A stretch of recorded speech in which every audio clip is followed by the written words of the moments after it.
the real picture is now revealing itself with historic and repeatable patterns that you really need to be aware of immediately. And I have to tell you, it took me right back to the 60s. I can't even begin to tell you how grateful I am that I'm as old as I am to have lived through this before and be able to recognize the patterns.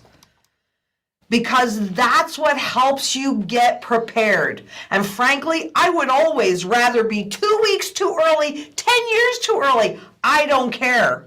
Because I do not want to be even 1 second too late.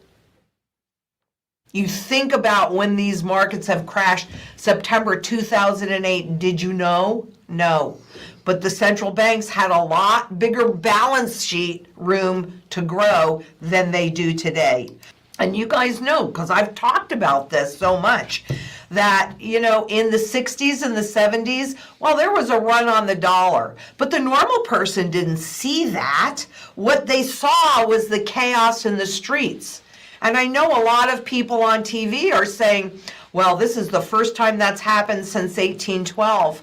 But I remember in the 60s and the 70s, John F. Kennedy died, Martin Luther King died, Robert Kennedy died.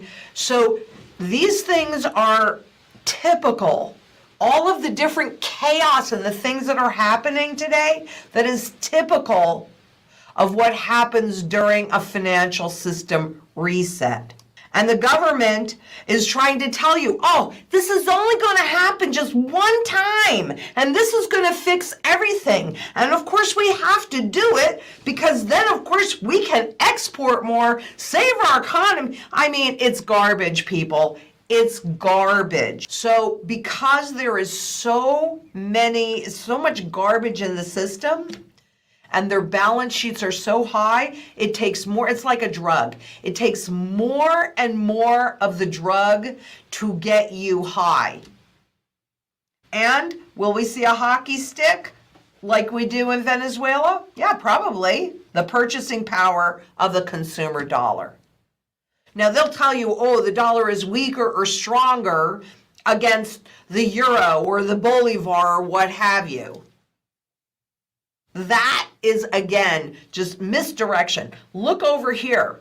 That only really matters to the individual if you're going to travel overseas. And nobody's really doing that right now. But where it really matters in what you can buy, your food, your energy, your education, your medical, whatever it is, the things that you need to sustain your standard of living, are those prices going down or are they going up? Of course they're going up. And it's because the value, the purchasing power value of the dollar is going down. And it's the only tool that they have. And the reset will have to take place against something that has no intrinsic value, dollars, euros, any fiat government-based money, because it's just based on the government's ability to accumulate more debt, against real money, physical gold. One market. Gold used across the entire spectrum of the global market. I cannot hammer this enough. Gold and silver as well. The broadest base of buyers. Therefore, there is always, always, always demand. You know, we've lost over 98% of our purchasing power since the Federal Reserve was enacted. But because it happened over 100 years or so, people just don't equate it. In the 70s, inflation was a dirty word. Today, we're being told that that's what's going to save us. It's not going to save us. That's what's going to send us into the hyperinflation. You can go to different, you can Google, or you can do a search rather, And you can see that during the crisis in Europe that happened in 2013-14, the sovereign bond crisis, that people were using their silver to get through that. So there's lots of historic data, but you can lead a horse to water. You can't make them drink. And yet, if you're buying jewelry, why is your wedding band gold, right? Or why do you have silver jewelry? Why not just have plastic? And by the way, how much more valuable is that gold and silver jewelry today than it was years ago when you bought it?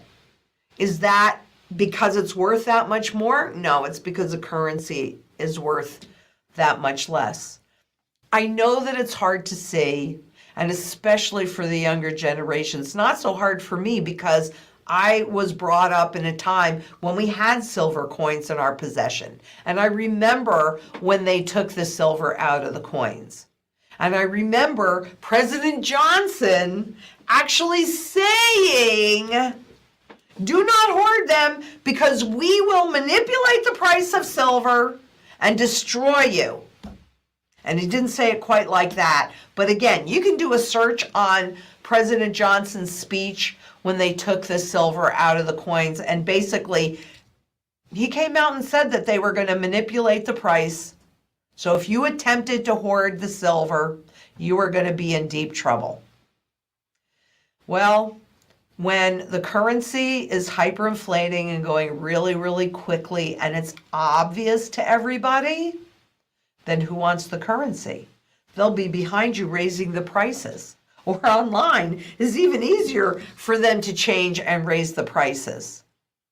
The goal is to educate entrepreneurs, but I'm going to be specifically getting into the basics of money because that's what the problem is. It's been taught out of us. They do not want you to understand how money is created and supported in the current system. Because if you did, you'd go, no, are you kidding me? Those pieces of paper, those digits in your account, they are based upon debt.